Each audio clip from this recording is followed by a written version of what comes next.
Welcome to Compassion Speaks, where we give a voice to the nonprofits in the community. I'm your host, Stephanie Player, and today on our show we have Ann Avenenti, Executive Director, and Wes Myers, Treasurer, both from Walking Down Ranch. Welcome.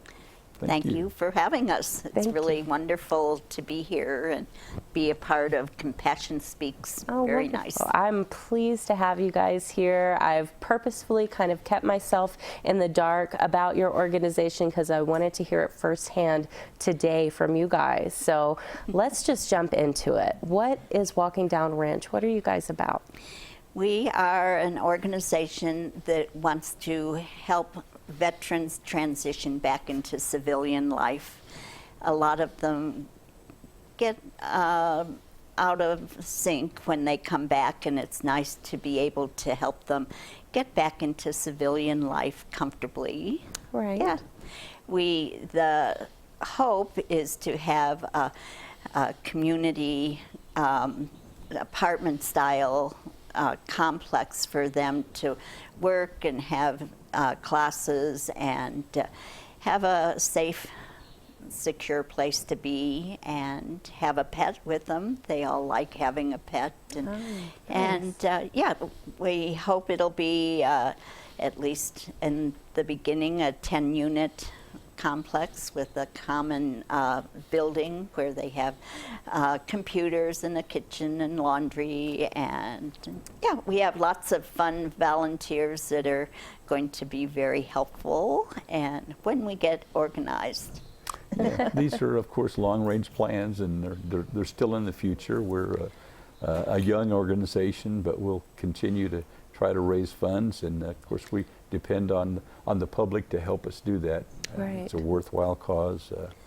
It seems that veterans returning from military service today, unless they have a family that they're part of and willing to help, is that it's a tough transition.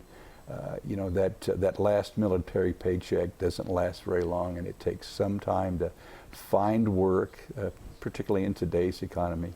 It's tough, so veterans, the VA system itself is there, although it's a cumbersome, timely system. It takes a while. So during that transition period is where we're trying to help. We're doing all we can to help them find a place to live, even if it's on a temporary basis. So that's amazing, and I commend you guys on working towards this goal to assist our vets with that. And so is this something that will be held in Navajo County? Is that where or Apache County? Which part of Arizona will this, what's the goal of where this housing complex will reside? We have 4 pieces of property that have already been donated. Oh, wonderful. They are small parcels, so they're not the big dream.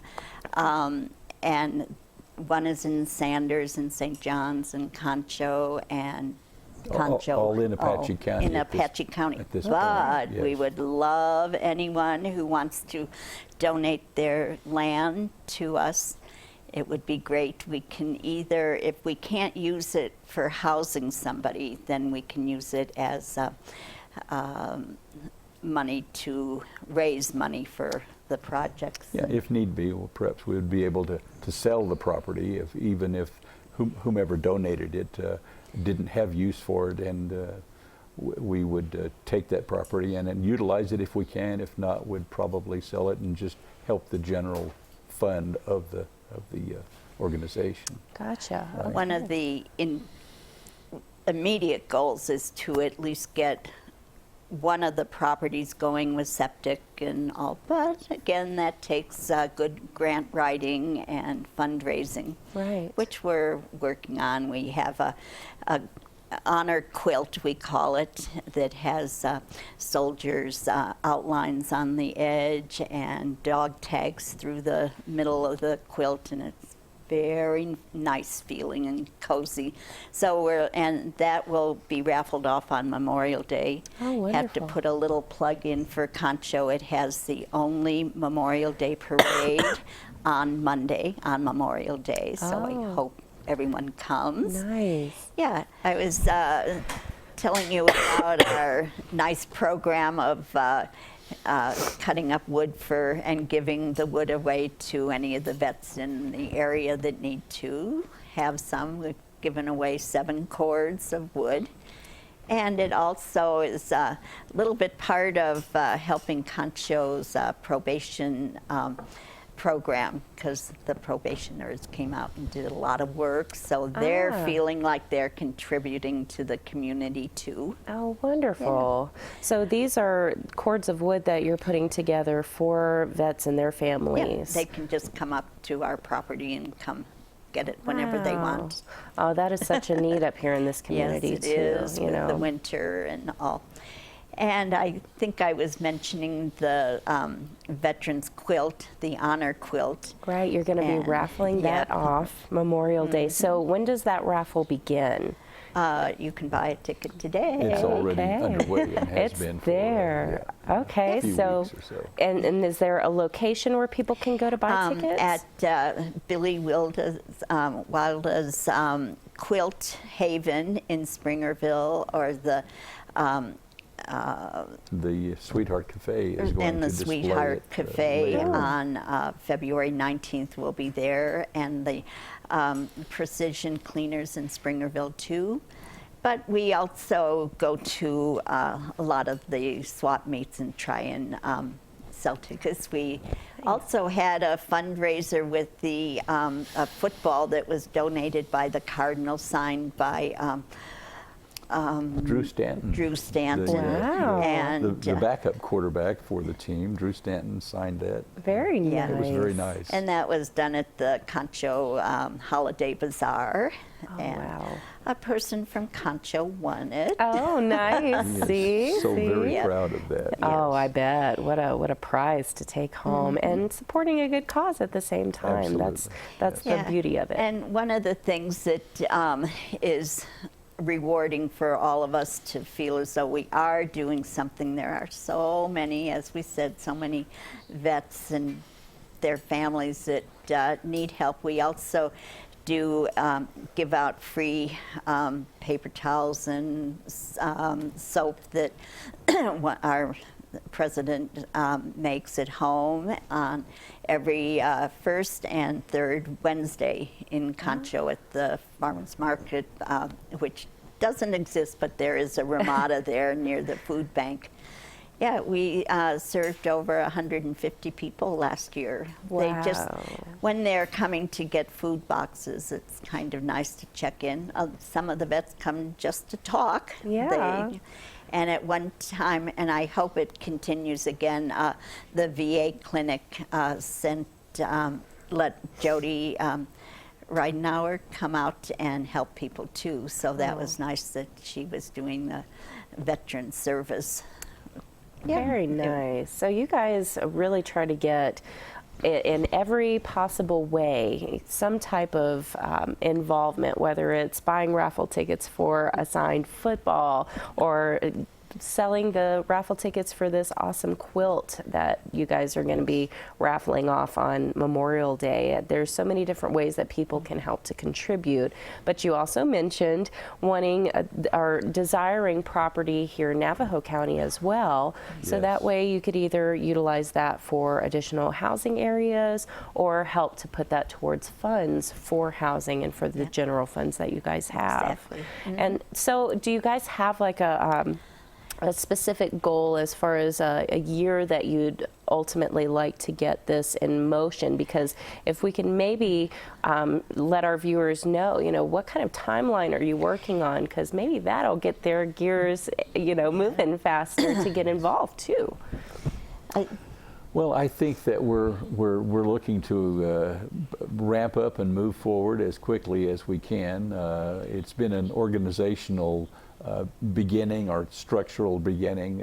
We had to achieve a IRS 501c3 status first, and Which takes some time. That takes some time, but that was finally completed last June. So with that, we're able to solicit some corporate sponsorships too. Wonderful. So we're hoping that during the calendar year 16, that we're able to move forward and actually see some results of trying to provide some housing, even if it's temporary housing of some kind on one of the properties that that a veteran can actually go to and as a transitional temporary place for them to get on their feet and find work and that sort of thing. Right. Give them Yes. a roof over their heads while they Exactly. start that Yes. adjustment period back into civilian life. Yes.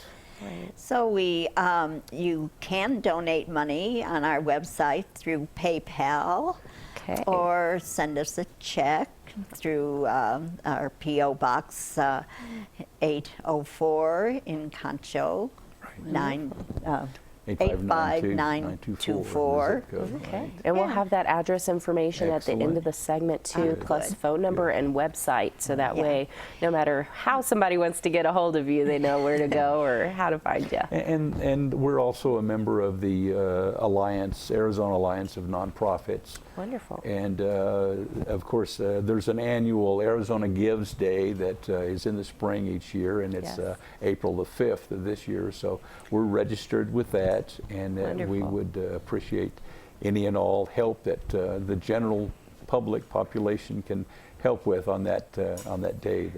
It's an important day for nonprofits. It in the really state. is, and in Yes. case our viewers don't know about that, the Arizona Gives Day actually has integrated contests into it. So if you contribute during that day to your favorite nonprofit, they can actually be ranked in certain orders and receive additional monies Yes. that come out of this pool that they have for those who rank at the top. So definitely get your money into your favorite nonprofits, and you guys, I commend you on what it is that you guys are trying to do, because this is an untapped need in our community to assist needy vets and their families that are really needing that, just that stepping stone back into civilian life and being able to adjust back to a sense of normalcy, since they've done so much for us with their service. Some of the figures are kind of scary, that there are like 200,000 veterans that need help in transitional housing, and not just here, but everywhere. I'm so thrilled that you guys were able to come on the show. We're going to have you guys back on again, because I want to see, after some time passes, and hopefully this will help to really get the word out too about your mission and what it is that you are striving to do to help the local vets here in our community. But I want to have you back on so that way we can find out, okay, how are things going? Where have we come from since the last time that we As chatted? I said, I like wearing my trifocal rosy glasses, so We're looking keep forward to going. it, Stephanie. Thank you very Thank you much. so much for joining Happy to us. return at any time. Thanks. Thank you so Thanks. much. And stay tuned. We will be right back with our next guest.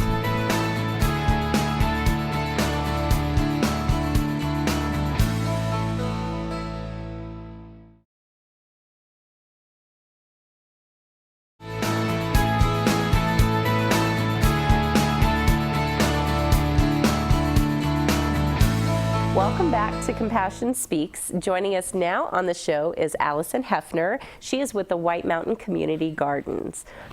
Welcome. Thanks, Steph. I'm actually excited to be here. I always get, when you call the White Mountain Community Garden, they're always like, call Allison. I don't know if they're camera shy or what it is. I've been interviewed several times now for the White Mountain Community Garden. Hey, you are now officially the spokesperson, I think. I guess so, and I've just been the VP since 2 months ago. Oh, wow. Yeah. Wow. So it is brand new for you, but you've been involved with the community garden for a long time. Yes, since March Since of last- March of last year, of Yes. 2015. Yes. So, okay, I kind of want to just jump into it, because a lot of people still haven't heard about the community garden up here. They don't necessarily know what it's about, how they can get involved, if it's something for them. So what is it? How does this work? Okay, well, first I'll give you a little backstory of the community garden, which I think is a brilliant thing. Like I said, I'm new, so I've heard the story was 6 people, and I've heard a story was 10 people. So we'll just say 7.5 people got together. Community members got together and came to the county and said, "We need a garden. We need a community garden." This was not an organization or anything at the time. This was just 7.5 people with a dream. And Jimmy Jane, our county manager, was like, "That's a brilliant idea. Why don't we lease you some land?" So the county leased these 6 people 1.72 acres of land that's on 9th Street. It's right next to the public health building. The public health building's address is 600 North 9th Street. And dang it, I hope it's 9th Street because I'm like, is it? It Place? is. It is It's 9th Street. 9th Street. Thank you. Yes. So they started with a little 10 by 10 plot, these 10 people. We have over, I would say now, today, they're a nonprofit organization. They got their 501c3 in 2010. I might get corrected on that, but they're not here, so they can't say anything. About a year ago, they even got a high tunnel. What is a high tunnel? A high tunnel is a hoop. They also call it a hoop house, and basically it's a greenhouse.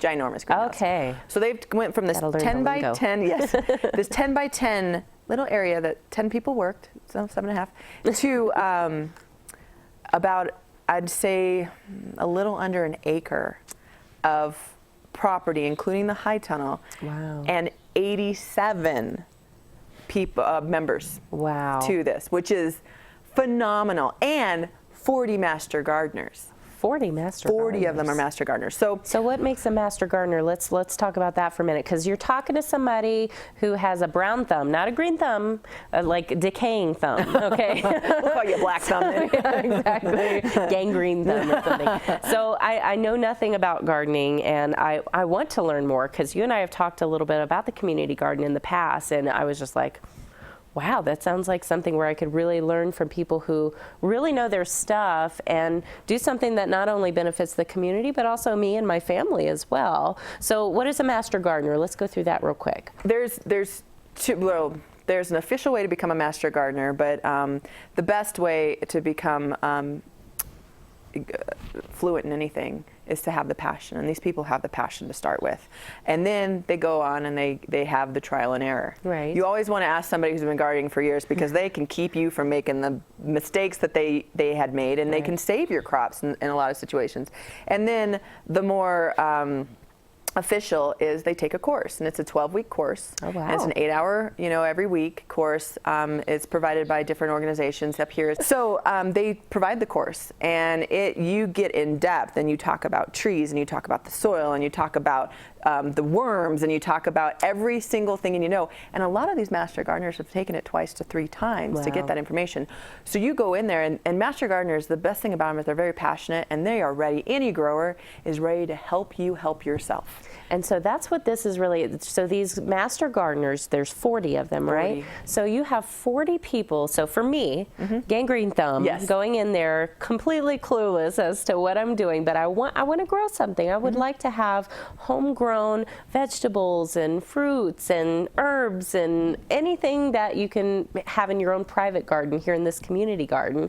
I've heard you talk about the cucumbers, and do you have watermelons and bean poles and bok choy and kale Rosemary. and poblano peppers and jalapenos beautiful. with all the salsa gardening you want. Gosh. Oh man, Tomatoes, yeah, let's not tons forget of tomatoes. those. My salsa was everything was from that garden, including the cilantro, except for the lime, because we don't grow citrus up here. That's all I used was everything from the garden, and salt and pepper and lime juice. And people were like, I'm salivating right now thinking about my salsa. It was the best salsa of my life. Anyway, so what happens is now we've created, or I shouldn't say we. I came in at the end of this. It was these we. people. You're involved now. I have done nothing compared to what these people have done. In 5 years, have taken it from 7.5 people to 87 people and 40 master gardeners. When you go to the White Mountain Community Garden on a day of their event, you show up and they have crock pots of things and salsa and little hummus things that they made from what they have grown. Wow. And then they have the recipe right then and there. What? Oh yeah, I got the best squash soup recipe from Alice Wirtz, who is the acting president right now. I went in and she's like, try my soup, and I tried her soup, and they give you little cups, and I'm like, can you refill this? This is delicious. And I got the best recipe, so now I know how to grow, make the squash soup, and it's delicious. So that is it's so well-rounded. That's what's so impressive about it, is that not only only is it teaching you literally the grassroots of everything, you know, from the ground up, you get to figure out and work with people who are totally skilled in this area on how to grow all these different crops and plants and vegetables and fruits and herbs to ultimately be able to say, okay, now I can cook something that I've never cooked before with these things that were grown right here up on this mountain that I watered every day and I, you know, trimmed and made sure that they grew and were nice and healthy and bountiful, you know, and having that not only rewarding sense of being able to do something like that yourself, but ultimately being able to, because this contributes to the community as well, right? Absolutely. How does this benefit the community as a whole? Well, okay, so I mean, there's just so much to it. I know. One of the exciting, we'll talk about the memberships. Okay, so you can actually be a part of the community garden and have your own plot. And right now it's $35 a season. Whoop-de-doo. Wow. Yeah, and it gives you a little name tag, so we know you're in there. So with that $35, you get a plot You and get water provided. and water at this time. provided. The city provides the water. At this time, we're working on some stuff with them, and then the county provides land for $1 a year a lease. So the land's there, and you get free access to these master gardeners that can help you with anything. And usually with master gardeners, you'll be like, I need to know about compost. They're like, oh, go talk to Dan. I need to know about onions. Oh, go talk to Rachel. You know, there's people that are, you know, definitely have a balance passion each for other something. out, yeah. You can find information from anybody. So anyway, so we have this membership, and it's just for the plot. So those people come in and they do their own. And they work on their own plot and they grow their own things and they take them home, and that's good. Then we have the HELP program, which is healthy eating and participation group. And what that is people who have your gangrene thumb, that don't know much, can come in and work under a team of master gardeners, and we cultivate the land together. We plant together. We pick the weeds together. We do everything together. And then we all benefit from the produce, and we all learn something. Such an amazing skill too, And to the really taste. be. Yes. The taste. Yes. Eat a Safeway, I dare you. Eat a Safeway tomato and eat a garden tomato, and you will just be like, oh, you could eat it like an apple. It's delicious. So another thing that we do that's very exciting is the school. Sholo Schools is involved with us. The special needs group has their own plot. They come in and work it. We also have a class that comes in, and they help every Tuesday, and we show them how to grow, and we're cultivating that type of education and that type of direction in our school. That is so important. It Absolutely. is so important. It's something, it needs to be such a well-rounded education that kids get. And Start now. Yeah, well, and you can get so much out of books and out of, you know, reading, writing, arithmetic, of course, but there needs to be other things that really are just so much more practical, I guess, you know, in adulthood as well, that, you know, these are going to be adults one day, these kids, and why not teach them these basics on how to grow, and that way they can carry that on for future generations. So it's really instilling, you know, this sense of this is a necessity in life. You know, this is a necessity of a skill that everybody really needs. And how long does the season last? We start planning indoors a little bit in March, getting starts together. And I will be corrected if I'm wrong, and I'm learning from this. I'm just saying what I think. More info on the website. Yes. And then we usually start in June. You start to see things coming, and we're really we start like the beans we're able to pick, and oh man, we ate beans like you wouldn't believe. I had bushels of beans this big. Nice. And then so June you start picking, and you pick all the way until October, and then the next season is winter season, and we have a high tunnel that we're growing bok choy in. We're growing mustard greens and lettuce and everything that we can pick that we're starting to pick now. Wow. So it's pretty easy, but I do want to let you know that when we talked about the schools and teaching that skill, there are 3 things that you have to survive. You have to be able to breathe oxygen, and that's pretty good on our own. Yeah. Sometimes I have to take a deep breath because I'm afraid. The other thing is you have to have water. We need water. And the third is food. If we can teach people how to grow and how to for themselves, they can survive. We are a food desert here. We are not. If California decides to have a huge catastrophic incident, their food that comes here, because that's where we get our produce, is not coming here. Yeah. This is a skill we have to teach people, and we have the incredible place to do it that also brings in a community. Yep. And then we have our White Mountain Community Gardener meetings. And our first meeting, actually, if anybody, well, this is in February, Yes. right? Okay. Oh yeah, we're still okay. Our first meeting for February is when is it? Monday. Monday the 1st? But we meet. But every month. Yeah, we meet once every month. And then at those meetings, we talk about the garden, we make decisions to get together about the garden, and then we do a training or some kind of an educational thing. And we're going to be talking about the high tunnel and the flips and flops of the high tunnel, what worked for us, what didn't, and where we want to go from that. Allie, I have to cut you off here. Yeah, We're no problem. running out of time. I understand. I am so glad that you came on the show, Thank you. though, to talk about the community garden. Check it out. Go to their website. Find out information about it. This is something that can continue to grow and get bigger and bigger Absolutely. and help even more families up here on the mountain. Yes. Thank you so much. Thank you. That was awesome. And thank you for joining us today. Tune in next month to hear Compassion speak.